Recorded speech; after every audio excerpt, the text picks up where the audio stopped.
Hello student, आज हम पढ़ेंगे हमारी आरोह बुक का सेकंड चैप्टर पतंग। इस पतंग कविता के कवि हैं आलोक धनवा। आलोक धनवा की ये जो कविता है पतंग, इसमें इन्होंने बाल सुलभ इच्छाओं एवं उमंगों से ओतप्रोत पतंग कविता कवि आलोक धनवा की एक लंबी कविता का अंश है, जिसमें कवि ने बताया है कि यह पतंग बच्चों की उमंगों का रंगीन सपना है। आसमान से ऊंची उड़ती पतंगें बाल मन को आकर्षित करती हैं, साथ ही उन्हें ऊंचाइयां छूने के लिए प्रेरित भी करती हैं। बच्चे केवल ऊंचाइयां ही छूना नहीं चाहते, बल्कि वे उसके पार भी जाना चाहते हैं। पतंग उड़ाना हर बच्चे का सपना होता है। बच्चे गिरते हैं, गिरकर उठते हैं, उठकर संभलते हैं और फिर नई पतंग और नई उमंग के साथ मैदान में डटकर खड़े हो जाते हैं। यही जिजीविषा यानी जीने की इच्छा उन्हें आगे बढ़ने की प्रेरणा देती है। तो हम स्टार्ट करते हैं हमारी कविता पतंग। सबसे तेज बौछारे गई, भादो गया, सवेरा हुआ, खरगोश की आंखों जैसा लाल लाल सवेरा। शरद आया, पुलों को पार करते हुए, अपनी नई चमकीली साइकिल तेज चलाते हुए, घंटी बजाते हुए, जोर जोर से चमकीले इशारों से बुलाते हुए पतंग उड़ाने वाले बच्चों के झुंड को, चमकीले इशारों से बुलाते हुए और आकाश को इतना मुलायम बनाते हुए कि पतंग ऊपर उठ सके। अब देखिए, इस ये जो काव्य अवतरण है, इसमें कवि ने वर्षा के बाद जो शरद आता है उस शरदकालीन प्रकृति का वर्णन किया है। पतंग उड़ाने वाले छोटे छोटे बच्चों की उमंग, आशा और बाल सुलभ चेष्टाओं एवं साहसिक कृत्यों का यहाँ पर वर्णन कवि ने किया है।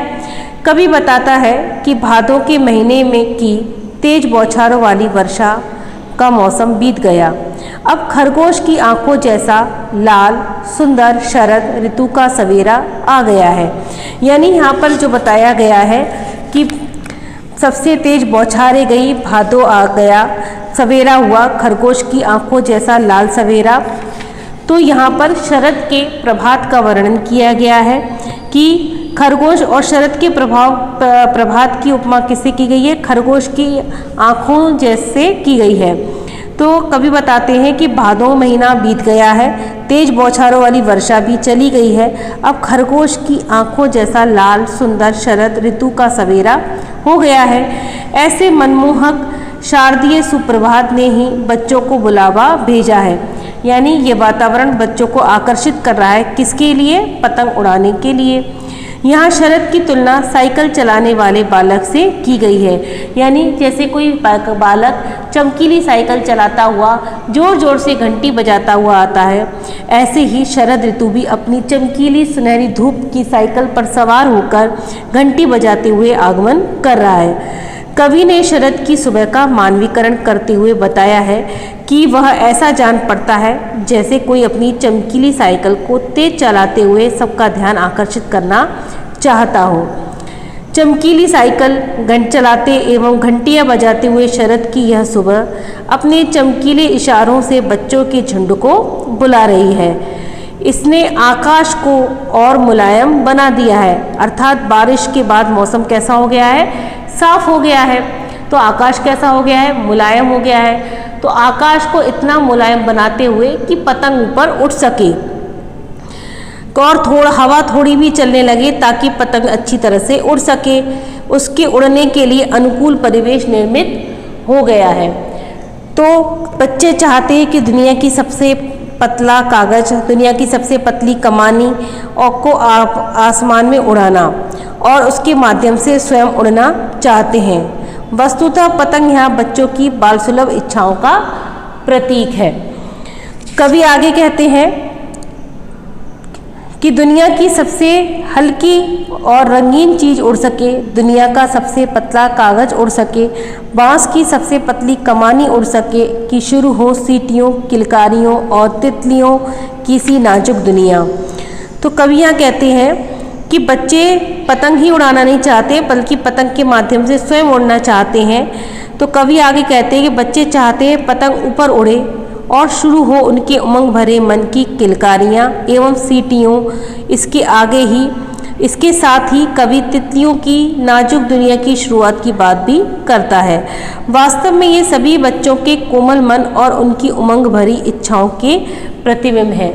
तो ये जो पंक्तियाँ दी गई हैं इसमें शरद ऋतु के आगमन, उसके प्रभात का और बच्चों को आकर्षित करके उन्हें पतंग उड़ाने के लिए निमंत्रण देने का यहाँ पर वर्णन कवि ने किया है। इस कविता की जो भाषा है साहित्यिक खड़ी बोली है। प्रतीकों एवं बिंबों के माध्यम से कवि ने कविता को प्रभाव में वृद्धि की है। भादों के बाद के प्रकृति के शरद ऋतु के आगमन का वर्णन भी यहाँ पर हुआ है। आगे हम देखते हैं, आगे कवि कहते हैं, जन्म से ही वे अपने साथ लाते हैं कपास, पृथ्वी घूमती हुई आती है उनके बेचैन पैरों के पास। जब वे दौड़ते हैं बेसुध, छतों को भी नर्म बनाते हुए, दिशाओं को मृदंग की तरह बजाते हुए। जब वे पैंग भरते हुए चले आते हैं डाल की तरह लचीले वेग से, अक्सर छतों के खतरनाक किनारों तक। उस समय गिरने से बचाता है उन्हें सिर्फ उनके ही रोमांचित शरीर का संगीत।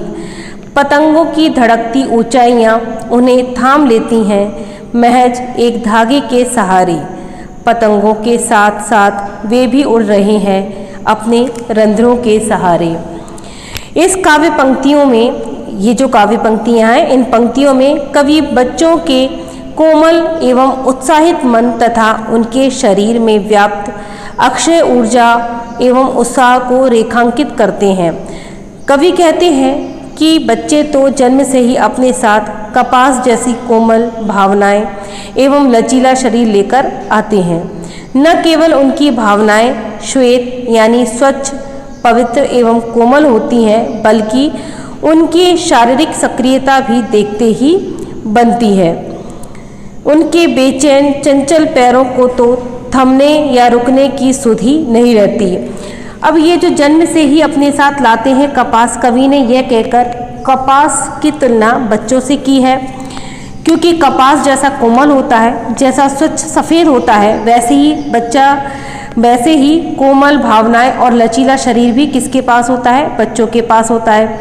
न केवल उनकी भावनाएं श्वेत यानी सफ़ेद होती हैं, बल्कि पवित्र, स्वच्छ और पवित्र एवं कोमल भी होती हैं। पृथ्वी घूमती हुई आती है उनके बेचैन पैरों के पास, बल्कि उनकी शारीरिक सक्रियता देखते ही बनती है। उनके बेचैन चंचल पैरों को तो थमने या रुकने की सुध ही नहीं रहती। छतों को भी नरम बनाते हुए, दिशाओं को मृदंग की तरह बजाते हुए वे हर समय दौड़ते भागते रहते हैं, सक्रिय रहते हैं, जीवंत रहते हैं। वे कठोर पत्थरों एवं सतहों वाली छतों को भी क्या करते हैं? मुलायम ही समझते हैं।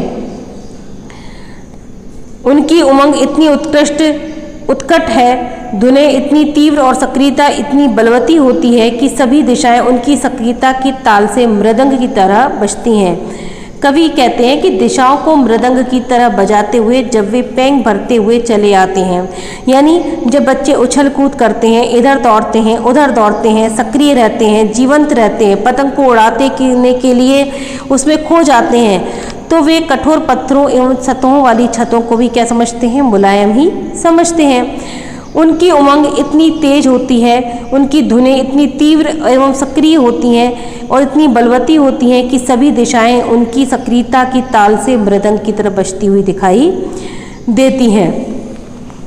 इसके बाद कहते हैं, जब वे पैंग भरते हुए चले आते हैं डाल की तरह लचीले वेग से, अक्सर छतों के किनारों तक, उस समय गिरने से बचाता है उन्हें सिर्फ उनके ही रोमांचित शरीर का संगीत। कवि कहता है कि बच्चे इतने उत्साहित होते हैं कि दिशाओं को अपनी बोलियों से मृदंग की भांति झंकृत और कंपायमान कर देते हैं। कोमल एवं लचीला शरीर लिए हुए बच्चे जब दौड़ते हैं तो कवि को उनका दौड़ना झूले के पैंग की भांति डाल के लोचदार लहराव की तरह प्रतीत होता है। जैसे कोई बच्चा झूले पर झूल रहा हो तब वो पैंग भरता है, ऊंची ऊंची उड़ान लेता है, उसी तरह बच्चे का शरीर भी उन्हें ऊंचे ऊंचे पैंग भरते हुए दिखाई देता है। वस्तुतः कवि यहाँ बच्चों की कम उम्र और उनके अनुरूप उनके उपस्थित शारीरिक लोच और संकेत करना चाहते हैं। कवि कहता है कि बच्चे अपनी धुन में पतंग उड़ाते उड़ाते कभी कभी छतों के किनारों या मंदिरों तक आ जाते हैं। तो ऐसी स्थिति में उनके उल्लासित एवं रोमांचित शरीर का जो संगीत है उन्हें गिरने से बचाता है। जब बच्चे पतंग उड़ाने में इतने बेसुध हो जाते हैं, खो जाते हैं और वे पतंग उड़ाने में गुम होकर उड़ाने लगते हैं, तब उस समय उन्हें गिरने से बचाता है उनके रोमांचित शरीर का संगीत, जो उनका रोमांचित हर्ष और प्रसन्नता से, हर्ष से और खुशी से भरा हुआ जो उनका शरीर है, इस शरीर का संगीत ही उनको गिरने से बचाता है। पतंगों की धड़कती ऊंचाइयां उन्हें थाम लेती हैं महज एक धागे के सहारे। कवि ऊंची उड़ती पतंग की डोरी के सहारे की बात कहकर यह बताना चाहता है कि अत्यंत एकाग्र एवं तल्लीन भाव से बच्चे पतंग उड़ाने में लगे हुए हैं और उड़ती पतंग के साथ साथ उनके मन की बाल कल्पनाएं भी ऊंची उड़ान भरती हैं। तो यानी पतंगों के साथ साथ वे भी उड़ रहे हैं अपने रंध्रों के सहारे। जैसे जैसे आकाश में पतंग ऊंची उड़ती जाती है, वैसे वैसे वे अपने रंध्रों यानी शरीर के रोम छिद्रों के सहारे भी ऊपर आकाश में उड़ते जाते हैं। यानी पतंग को ऊंचा उड़ते देखकर उनकी जो रोमांच शरीर है, उनका शरीर कैसा हो जाता है, रोमांचित हो जाता है, उनके शरीर के रोए ऊपर हो जाते हैं। अगर वे कभी गिरते हैं छतों के खतरनाक किनारों से और बच जाते हैं, तब तो और भी निडर होकर सुनहले सूरज के सामने आते हैं। कवि बच्चों की कल्पना प्रवण मानसिकता को उपरोक्त बिंबों के माध्यम से स्पष्ट करने की कोशिश की है। बच्चे अपनी रोमांचित शरीर की अदृश्य लय के कारण बचे रहते हैं। दिल धड़काने वाली ऊंचाइयां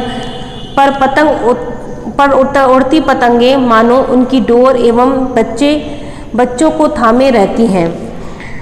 आगे कवि कहते हैं कि यदि पतंग उड़ाते हुए बच्चे छतों के खतरनाक किनारों पर गिरते हैं और गिरने के बाद बच जाते हैं, तो उनकी निर्भीकता और अधिक बढ़ जाती है। यानी अगर वे कभी गिरते हैं छतों के खतरनाक किनारों से और बच जाते हैं, तो यहाँ पर कवि यही कहता है कि यदि कभी बच्चा पतंग उड़ाते उड़ाते गिर जाता है और बच जाता है, तो और भी निडर होकर सुनहरे सूरज के सामने, तो उनकी निर्भीकता यानी निडरता और अधिक बढ़ जाती है। वे और अधिक निडर होकर स्वर्णिम प्रकाश वाले सूरज के सामने आते हैं तथा उनकी अनवरत चपल गति का अनुसरण करती पृथ्वी भी उनके पास चली आती है। तो पृथ्वी और भी तेज घूमती हुई आती है उनके बेचैन पैरों के पास। वस्तुतः कवि कहना चाहता है कि बच्चे अपनी अवस्था में जिस नवीन ऊर्जा, आत्मविश्वास एवं संयम से भरे रहते हैं, वहीं उन्हीं भावी युग परिवर्तन का संवाहक बनाते हैं। वास्तव में वे इस धरती पर नई चेतना प्रस्तुतकर्ता बनकर जन्मते हैं और बढ़ते हैं। वे ही आगे चलकर सामाजिक अभ्युदय और कर्णधारों की भूमिका का निर्वाह करते हैं। यानी इस कविता में बच्चों की उमंग, उनके उत्साह, उनके पतंग उड़ाने का वर्णन है।